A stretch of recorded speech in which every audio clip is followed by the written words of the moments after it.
Hey everyone, welcome back to my channel Scale Up. In this quick tutorial, I will show you how you can enable light mode on TikTok. It's super easy to do. Let's get started.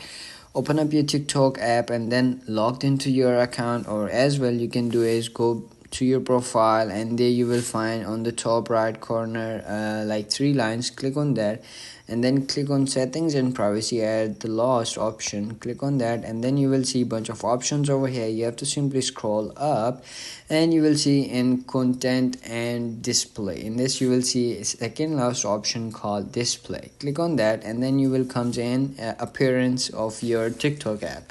So if you have used with your device settings, so you can see over here, if I want to turn this like in light mode, so this will be turned automatically in light mode. For that you can see over here, if I want to disable this option, you will see this gonna be like change by my own. So I want to turn this on light mode, so you have to simply click on light mode, not on dark mode. So you have to simply do that, and that's it. That's how you can do it. If you found this video helpful, don't forget to like my video, subscribe my channel Scale Up, and also drop me a comment for more tips and tricks videos. Thanks for watching. See you in the next video. Have a nice day. Bye bye.